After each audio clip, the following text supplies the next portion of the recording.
भारतीय नागरिक सुरक्षा संहिता 2023 की धारा 426, जो संक्षेप में खारिज न की गई अपीलों की सुनवाई की प्रक्रिया, procedure for hearing appeals not dismissed summarily से संबंधित है। धारा 426, संक्षेप में खारिज न की गई अपीलों की सुनवाई की प्रक्रिया। यह धारा उन अपीलों की सुनवाई के लिए अपनाई जाने वाली विस्तृत प्रक्रिया का वर्णन करती है जिन्हें अपीलीय न्यायालय ने धारा 425 के तहत तुरंत खारिज नहीं किया है। यह सुनिश्चित करती है कि सभी संबंधित पक्षों को सुनवाई का उचित अवसर मिले और न्यायालय न्यायपूर्ण निर्णय तक पहुंचने के लिए सभी आवश्यक जानकारी प्राप्त कर सके। 1. यदि अपीलीय न्यायालय अपील को संक्षेप में खारिज नहीं करता है, यानी तुरंत रद्द नहीं करता है, तो वह ऐसी अपील की सुनवाई के समय और स्थान की सूचना दिलवाएगा। सरल शब्दों में, अगर कोर्ट ने अपील को धारा 425 के तहत तुरंत खारिज नहीं किया है, तो इसका मतलब है कि वह उसकी पूरी सुनवाई करेगा। सुनवाई शुरू करने से पहले कोर्ट को सुनवाई के समय और जगह की जानकारी इन लोगों को देनी होगी। आई. अपीलार्थी अपलेंट या उसके अधिवक्ता एडवोकेट को। ओ. अर्थ जिसने अपील की है या उसके वकील को। आई. ऐसे अधिकारी को जिसे राज्य सरकार इस संबंध में नियुक्त करे। ओ. अर्थ यह आमतौर पर सरकारी वकील या कोई अन्य सरकारी अधिकारी होता है जो राज्य की ओर से मामले की पैरवी करता है। यदि अपील शिकायत पर संस्थित मामले में दोष सिद्धि के निर्णय से है, तो शिकायतकर्ता को ओ. अर्थ अगर निचली अदालत ने किसी को दोषी ठहराया था और वह दोष सिद्धि एक शिकायत पर आधारित थी, न कि पुलिस रिपोर्ट पर, और अब वह दोषी व्यक्ति अपील कर रहा है, तो मूल शिकायतकर्ता को भी सूचना देनी होगी। IV. यदि अपील धारा 418 या धारा 419 के अधीन है, तो अभियुक्त को और ऐसे अधिकारी शिकायतकर्ता और अभियुक्त को अपील के आधारों की एक प्रति भी उपलब्ध करवाएगा। ओ. अर्थ अगर अपील धारा 418 के तहत है, राज्य सरकार द्वारा सज्जा की अपर्याप्तता के खिलाफ अपील, या धारा 419 के तहत है, राज्य सरकार शिकायतकर्ता द्वारा दोष मुक्ति के खिलाफ अपील, तो अभियुक्त को भी सूचना देनी होगी क्योंकि उसके खिलाफ अपील की जा रही है। इन सभी को सरकार द्वारा नियुक्त अधिकारी, शिकायतकर्ता और अभियुक्त अपील के आधार, ग्राउंड्स ऑफ अपील की एक कॉपी भी देनी होगी ताकि वे जान सकें कि अपील में क्या तर्क दिए गए हैं। 2. रिकॉर्ड मंगवाना और सुनवाई। 2. अपीलीय न्यायालय तब मामले का रिकॉर्ड मंगवाएगा यदि ऐसा रिकॉर्ड उस न्यायालय में पहले से उपलब्ध नहीं है और पक्षकारों को सुनेगा। परंतु यदि अपील केवल सज्जा की सीमा या उसकी वैधता के संबंध में है, तो न्यायालय रिकॉर्ड मंगवाए बिना अपील का निपटारा कर सकता है। सरल शब्दों में, ओ मुख्य नियम, कोर्ट अब पूरे केस के कागजात, रिकॉर्ड ऑफ द केस को मंगवाएगा अगर उसके पास पहले से नहीं है। ओ. और फिर सभी संबंधित पक्षों को सुनेगा, जैसे अपीलार्थी, वकील, सरकारी वकील, शिकायतकर्ता, अभियुक्त। ओ. अपवाद अगर अपील केवल दी गई सजा की मात्रा, एक्सटेंट, या उसकी कानूनी वैधता, लीगैलिटी के बारे में है और दोष सिद्ध को चुनौती नहीं दी जा रही, तो कोर्ट चाहे तो पूरा रिकॉर्ड मंगवाए बिना भी अपील का फैसला कर सकता है। ऐसा इसलिए क्योंकि सजा से संबंधित कानूनी मुद्दे अक्सर रिकॉर्ड के एक सीमित हिस्से से हल हो सकते हैं। 3. सजा की गंभीरता ही एकमात्र आधार होने पर। 3. जहां दोष सिद्धि से अपील का एकमात्र आधार सजा की कथित गंभीरता है, वहां अपीलार्थी न्यायालय की अनुमति के बिना किसी अन्य आधार पर जोर नहीं देगा या उसे सुना नहीं जाएगा। सरल शब्दों में, अगर अपीलार्थी ने सिर्फ इसलिए अपील की है क्योंकि उसे लगता है कि उसकी सजा बहुत कठोर, सेवेरिटी ऑफ द सेंटेंस, है और उसने दोष सिद्धि को चुनौती नहीं दी है, तो वह कोर्ट की इजाजत के बिना अपील में कोई और नया तर्क या आधार नहीं दे सकता, जैसे कि वह निर्दोष था या सबूत अपर्याप्त थे। उसे केवल सजा की गंभीरता पर ही अपनी बात रखनी होगी।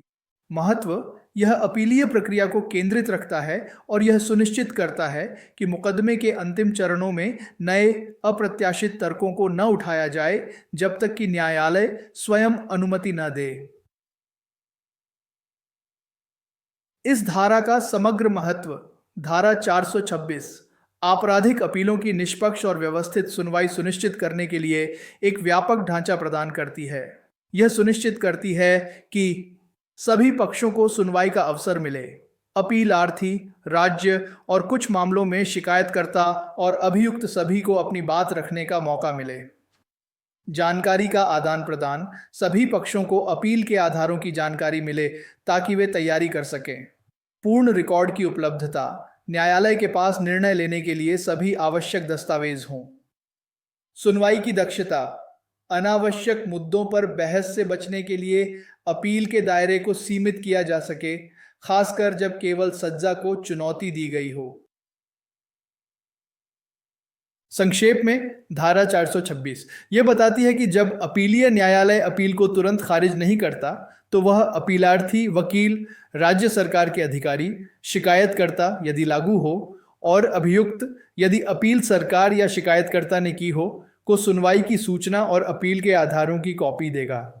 न्यायालय फिर मामले का रिकॉर्ड मंगवाएगा जब तक कि अपील केवल सज्जा से संबंधित न हो और पक्षों को सुनेगा।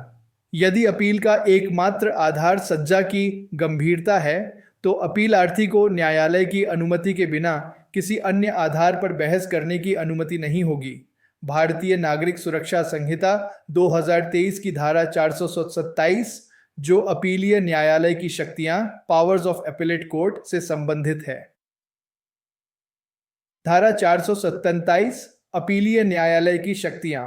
यह धारा अपीलीय न्यायालय यानी वह कोर्ट जो अपील की सुनवाई कर रहा है को उपलब्ध विभिन्न प्रकार की शक्तियों और विकल्पों का वर्णन करती है जब वह किसी अपील पर विचार कर रहा हो।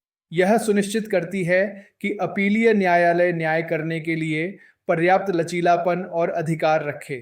जब अपीलीय न्यायालय पूरे रिकॉर्ड की जांच कर लेता है और अपीलार्थी या उसके वकील को सुन लेता है यदि वे उपस्थित होते हैं और सरकारी वकील को सुन लेता है यदि वह उपस्थित होता है और धारा 418 सज्जा की अपर्याप्तता या धारा 419 दोष मुक्ति के तहत अपील के मामले में अभियुक्त को भी सुन लेता है यदि वह उपस्थित होता है तो अपीलीय न्यायालय यदि उसे लगता है कि हस्तक्षेप करने का कोई पर्याप्त आधार नहीं है तो अपील को खारिज कर सकता है या निम्न में से कोई भी कार्य कर सकता है।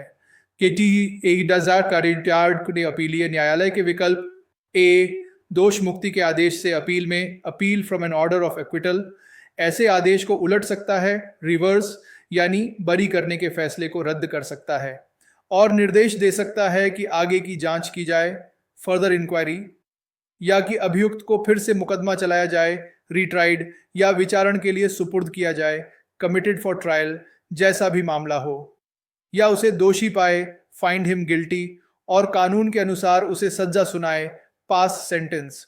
बी दोष सिद्धि से अपील में अपील फ्रॉम अ कन्विक्शन आई निर्णय और सज्जा को उलट सकता है, reverse the finding and sentence, और अभियुक्त को बरी कर सकता है, एक्विट, या उन्मोचित कर सकता है, डिस्चार्ज, यानी सभी आरोपों से मुक्त कर सकता है, या उसे पुनः विचारण के लिए आदेश दे सकता है, ऑर्डर हिम टू बी रीट्राइड, किसी ऐसे सक्षम अधीनस्थ न्यायालय द्वारा जो अपील न्यायालय के नीचे हो, या विचारण के लिए सुपुर्द कर सकता है।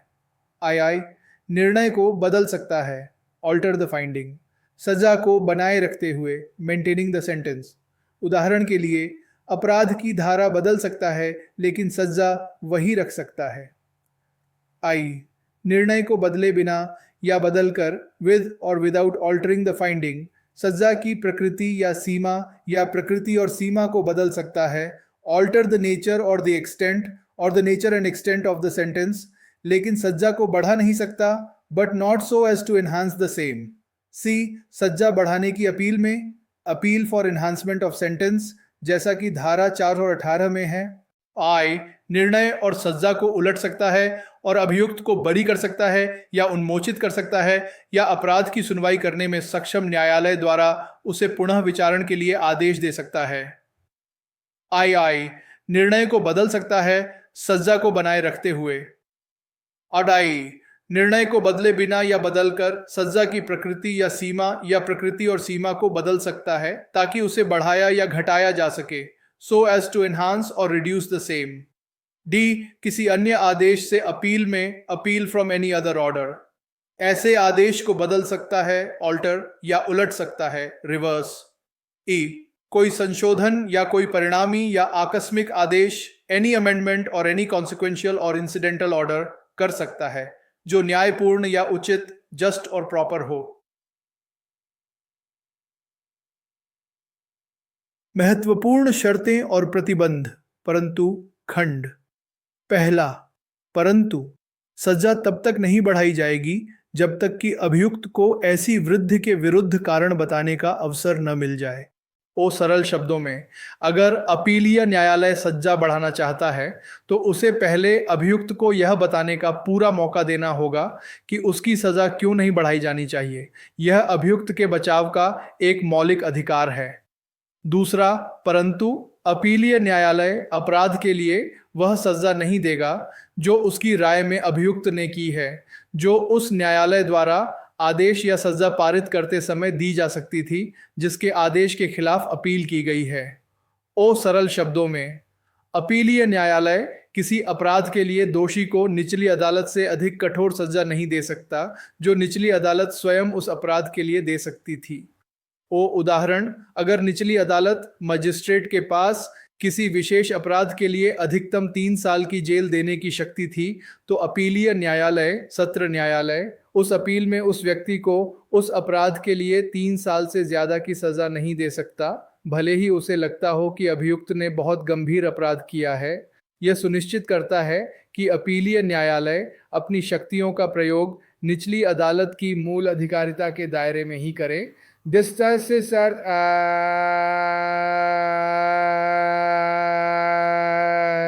धारा का समग्र महत्व, धारा 427 अपीलीय न्यायालय को एक शक्तिशाली और बहुआयामी भूमिका प्रदान करती है। यह सुनिश्चित करती है कि अपीलीय न्यायालय न्याय की त्रुटियों को सुधार सके, चाहे वह दोष मुक्ति हो जो गलत थी या दोष सिद्धि या सज्जा जो अनुचित थी। लचीलापन प्रदान करे, मामले की विशिष्ट परिस्थितियों के आधार पर विभिन्न प्रकार के आदेश पारित कर सके, जैसे बरी करना, फिर से विचारण का आदेश देना, सजा में बदलाव करना। न्यायिक नियंत्रण बनाए रखे, निचली अदालतों के निर्णयों पर उचित नियंत्रण और पर्यवेक्षण का प्रयोग करे। अभियुक्त के अधिकारों का सम्मान करे, सजा बढ़ाने से पहले कारण बताने का अवसर प्रदान करके निष्पक्ष सुनवाई सुनिश्चित करे। न्यायिक पदानुक्रम का सम्मान करे, निचली अदालत की मूल सजा देने की शक्ति की सीमा का सम्मान करके न्यायपालिका के भीतर उचित संतुलन बनाए रखे। संक्षेप में, धारा 427 अपीलीय न्यायालय को व्यापक शक्तियां प्रदान करती है। वह अपील को खारिज कर सकता है या दोष मुक्ति को पलटकर दोषी ठहरा सकता है, पुनः विचारण का आदेश दे सकता है। दोष सिद्धि के मामले में वह अभियुक्त को बरी कर सकता है, पुनः विचारण का आदेश दे सकता है, या सजा को बदले बिना निर्णय बदल सकता है, या सजा की प्रकृति सीमा बदल सकता है लेकिन बढ़ा नहीं सकता। सजा बढ़ाने की अपील में वह सजा को बढ़ा या घटा सकता है लेकिन अभियुक्त को सुने बिना नहीं बढ़ाएगा और निचली अदालत की अधिकतम सजा देने की शक्ति से अधिक सजा नहीं देगा। वह किसी भी अन्य आदेश को बदल या उलट सकता है और न्यायपूर्ण या उचित कोई भी आवश्यक आदेश पारित कर सकता है। भारतीय नागरिक सुरक्षा संहिता 2023 की धारा 428 जो अधीनस्थ अपीलीय न्यायालयों के निर्णय, judgements of subordinate appellate court से संबंधित है। धारा 428 अधीनस्थ अपीलीय न्यायालयों के निर्णय। यह धारा सत्र न्यायालय और मुख्य न्यायिक मजिस्ट्रेट जैसे अधीनस्थ अपीलीय न्यायालयों द्वारा दिए गए निर्णयों, जजमेंट के प्रारूप और प्रक्रिया को नियंत्रित करती है। यह सुनिश्चित करती है कि अपीलीय निर्णय भी उसी गुणवत्ता और पारदर्शिता के साथ लिखे जाएं जैसे मूल क्षेत्राधिकार वाले आपराधिक न्यायालयों के निर्णय। अध्याय 49 में उन नियमों के बारे में निहित नियम जो मूल क्षेत्राधिकार वाले आपराधिक न्यायालय, criminal court of original jurisdiction के निर्णय से संबंधित हैं, वे सत्र न्यायालय या मुख्य न्यायिक मजिस्ट्रेट के अपील में दिए गए निर्णय पर भी लागू होंगे, जहां तक वे व्यावहारिक प्रैक्टिकेबल हों। सरल शब्दों में समझने के लिए, ओ मुख्य नियम भारतीय नागरिक सुरक्षा संहिता का अध्याय 190 अध्याय 29 आपराधिक न्यायालयों द्वारा दिए गए फैसले निर्णय कैसे लिखे जाएंगे, उसमें क्या क्या होना चाहिए आदि के बारे में नियम बताता है। ओ लागू होना, यही सारे नियम सत्र न्यायालय जब वह अपील सुन रहा हो और मुख्य न्यायिक मजिस्ट्रेट जब वह अपील सुन रहा हो द्वारा अपील में दिए गए निर्णयों पर भी लागू होंगे। ओ शर्त, यह तभी लागू होगा जहां तक वे नियम व्यावहारिक हों, यानी अपील के संदर्भ में उन्हें लागू किया जा सके। महत्व, यह सुनिश्चित करता है कि अपीलीय न्यायालयों के निर्णय भी सुविचारित, सुसंगत और स्पष्ट हों, उनमें सभी आवश्यक जानकारी हो और वे कानूनी रूप से सही प्रारूप में हों। यह न्यायपालिका में एकरूपता और गुणवत्ता बनाए रखता है। परंतु जब तक अपीलीय न्यायालय अन्यथा निर्देश न दे, अभियुक्त को निर्णय सुनाने के लिए उपस्थित नहीं किया जाएगा या उपस्थित होने की आवश्यकता नहीं होगी। सरल शब्दों में समझने के लिए यह परंतु खंड अपवाद बताता है। ओ सामान्यतः जब निचली अदालत में फैसला सुनाया जाता है तो अभियुक्त का मौजूद होना आवश्यक होता है। ओ यहाँ अपवाद, लेकिन अपील के मामले में जब अपीलीय न्यायालय, सत्र न्यायालय या मुख्य न्यायिक मजिस्ट्रेट अपना फैसला सुनाता है तो अभियुक्त को कोर्ट में लाने, उपस्थित करने या उसे खुद उपस्थित होने की आवश्यकता नहीं होगी। ओ अपवाद का अपवाद, यह तभी लागू होगा जब अपीलीय न्यायालय खुद कोई और निर्देश न दे, यानी अगर कोर्ट चाहे तो वह अभियुक्त को बुला सकता है। महत्व, यह प्रक्रिया को सुव्यवस्थित करता है।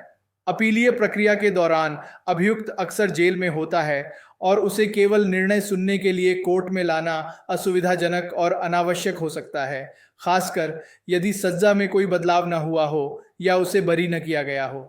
यह न्यायालयों को अधिक दक्षता से काम करने की अनुमति देता है। इस धारा का समग्र महत्व धारा 428 अधीनस्थ अपीलीय न्यायालयों द्वारा दिए गए निर्णयों में गुणवत्ता और एकरूपता सुनिश्चित करती है। यह बताती है कि इन निर्णयों को कैसे लिखा जाना चाहिए और साथ ही यह भी स्पष्ट करती है कि निर्णय सुनाते समय अभियुक्त की उपस्थिति की आवश्यकता नहीं होती, जिससे न्यायिक प्रक्रिया में दक्षता आती है। यह न्याय के प्रशासन में पारदर्शिता और व्यावहारिकता दोनों को बढ़ावा देती है। भारतीय नागरिक सुरक्षा संहिता 2023 की धारा 429, जो अपील में उच्च न्यायालय के आदेश को निचले न्यायालय को प्रमाणित किया जाना, order of high court on appeal to be certified to lower court से संबंधित है। धारा 429 अपील में उच्च न्यायालय के आदेश को निचले न्यायालय को प्रमाणित किया जाना, यह धारा एक अनिवार्य प्रक्रियात्मक कदम का वर्णन करती है जो तब उठाया जाता है जब उच्च न्यायालय, हाई कोर्ट किसी आपराधिक अपील पर अपना फैसला सुनाता है। इसका उद्देश्य यह सुनिश्चित करना है कि हाई कोर्ट का अंतिम निर्णय संबंधित निचले न्यायालय तक आधिकारिक रूप से पहुंचे ताकि वह उसके अनुसार कार्य कर सके और रिकॉर्ड को अद्यतन कर सके।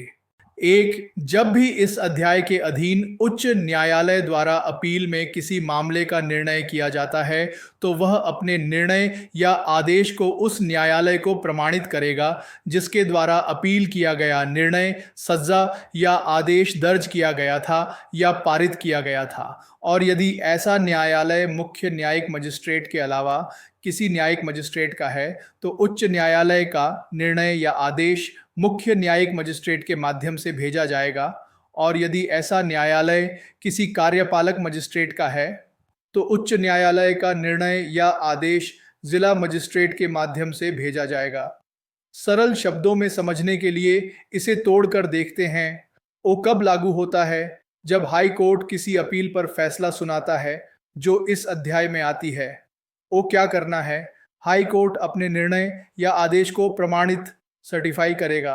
प्रमाणित करना का मतलब है आधिकारिक तौर पर सूचना देना और सत्यापित करना। वो किसे प्रमाणित करेगा? उस मूल न्यायालय को जिसने वह निर्णय, सजा या आदेश दर्ज किया था या पारित किया था जिसके खिलाफ अपील की गई थी। ओ भेजने का तरीका, माध्यम। यदि मूल निर्णय मुख्य न्यायिक magistrate, chief judicial magistrate CJM के अलावा किसी न्यायिक मजिस्ट्रेट जैसे प्रथम श्रेणी मजिस्ट्रेट का था, तो हाई कोर्ट का निर्णय आदेश सीजेएम के माध्यम से भेजा जाएगा। यदि मूल निर्णय किसी कार्यपालक मजिस्ट्रेट, एग्जीक्यूटिव मैजिस्ट्रेट का था, तो हाई कोर्ट का निर्णय आदेश जिला मजिस्ट्रेट, डिस्ट्रिक्ट मैजिस्ट्रेट डीएम के माध्यम से भेजा जाएगा। महत्व: यह सुनिश्चित करता है कि हाई कोर्ट का निर्णय सही और आधिकारिक चैनल के माध्यम से निचले न्यायालय तक पहुंचे और निचले न्यायालय को पता चले कि उसे आगे क्या करना है।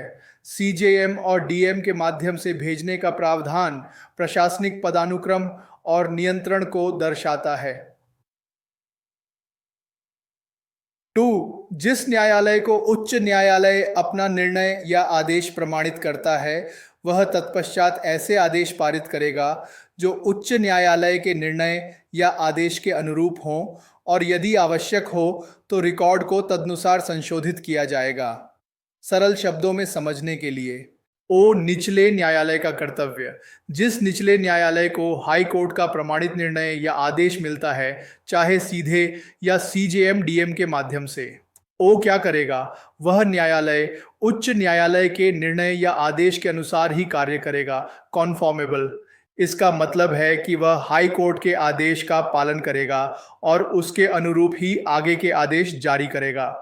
ओ रिकॉर्ड का संशोधन: यदि आवश्यक हो तो उस मामले के रिकॉर्ड यानी केस फाइल में भी हाई कोर्ट के आदेश के अनुसार बदलाव किए जाएंगे। जैसे अगर हाई कोर्ट ने सजा कम की है तो रिकॉर्ड में भी सजा बदल दी जाएगी। महत्व: यह सुनिश्चित करता है कि हाई कोर्ट के आदेशों को जमीनी स्तर पर प्रभावी ढंग से लागू किया जा सके और न्यायिक रिकॉर्ड सही और अद्यतन रहे। यह न्यायिक पदानुक्रम और अपीलीय न्यायालय के निर्णयों की बाध्यकारी प्रकृति को पुष्ट करता है। इस धारा का समग्र महत्व: और धारा 449 अपीलीय न्याय प्रणाली में एक महत्वपूर्ण कड़ी है जो उच्च न्यायालय के निर्णयों के प्रभावी कार्यान्वयन को सुनिश्चित करती है। यह पारदर्शिता, जवाबदेही और न्यायिक रिकॉर्ड की सटीकता को बनाए रखती है, जिससे न्याय प्रक्रिया सुचारू और कुशल बनी रहती है। संक्षेप में धारा 429 यह प्रावधान करती है कि जब उच्च न्यायालय अपील में किसी मामले का निर्णय करता है, तो वह अपने निर्णय या आदेश को उस निचले न्यायालय को प्रमाणित करेगा जिसने मूल फैसला सुनाया था। यदि निचला न्यायालय मुख्य न्यायिक मजिस्ट्रेट के अलावा कोई न्यायिक मजिस्ट्रेट है, तो आदेश सीजेएम के माध्यम से भेजा जाएगा, और यदि वह कार्यपालक मजिस्ट्रेट है तो डीएम के माध्यम से भेजा जाएगा। निचला न्यायालय फिर उच्च न्यायालय के आदेश के अनुरूप आवश्यक आदेश पारित करेगा और यदि आवश्यक हो तो रिकॉर्ड को संशोधित करेगा।